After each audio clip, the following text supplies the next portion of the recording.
It's like a really intricate, beautiful system. Everybody who comes around looks at a ship, they say, wow, look, what are all those strings?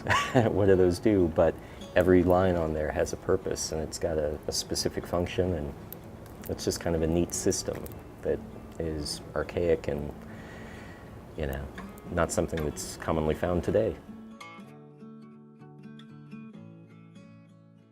My name is Courtney Anderson, and I'm a traditional sailing ship rigger. I always liked sailing ships and you know, pirate stories when I was a little kid. I've been doing traditional rigging since about 1993, and there are a lot of books about it. There's no school for riggers.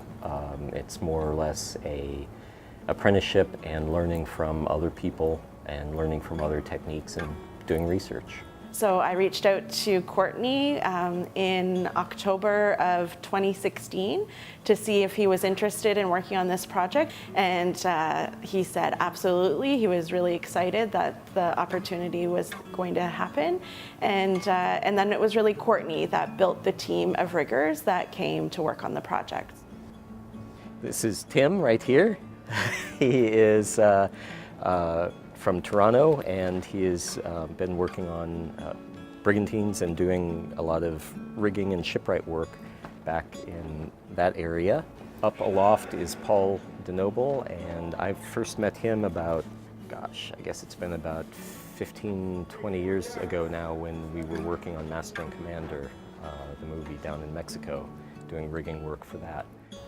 Made up a list of recommendations for things that ought to get changed. Some lines, for instance, even though we're inside, they're just old hemp rope, which is a natural fiber and it decays. There were safety issues with climbing on them or hauling on them, or they were holding up things that are heavy, and they should really get swapped out for new line. The riggers we had working on this project are really experts. They have been working in sailing and ships and rigging for many, many years. And so they have the historical knowledge about the context and the time and whatever that is required.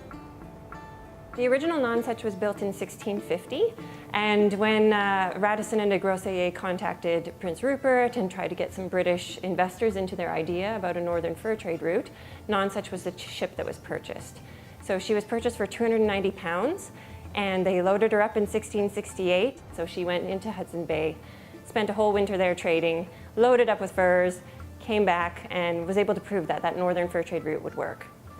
I really like this time period, the early 1600s era.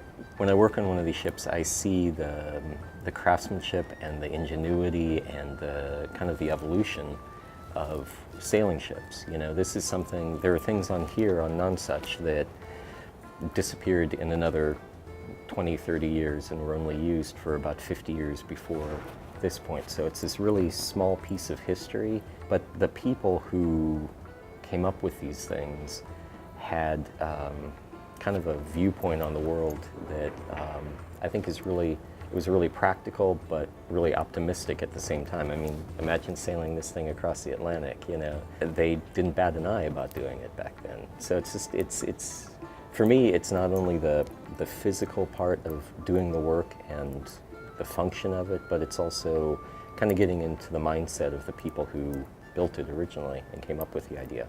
So this week, the big thing was we lowered the main yard down with the mainsail and took the mainsail off or unbent it so that could get cleaned. It's a good time to do replacement of the foot ropes and the gear that's attached to the yard itself. I was actually thinking about it, and rigging is really repetitive. It's the same thing over and over again. Serving, which was done for waterproofing of the hemp rope.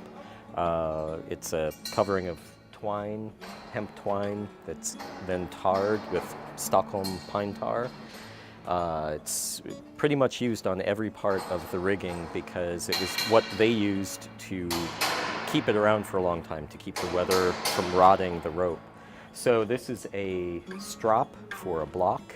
It's the rope that goes around a block.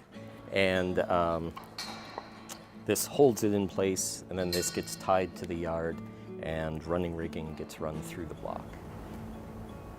I love working on the Nonsuch. It's great working here and being back here again. I had a lot of fun. The museum it's great to walk through on our way on and off from breaks and just look at some of the artifacts and pieces of equipment and gear that's here. I think people will see a vessel that's ready to go for the next voyage, and it's been great to see her as she was, but things were looking a little tired, a little worn, needed replacement, so this is kind of a little bit of a facelift for it.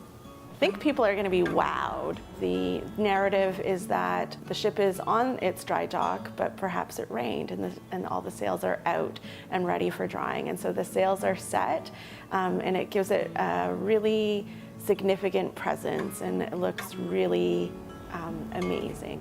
The Nonsuch Gallery is everybody's favorite gallery. I think people are going to be really excited to see something new, to see a ship that they know and love, but see her completely differently, and just be able to experience a whole new story.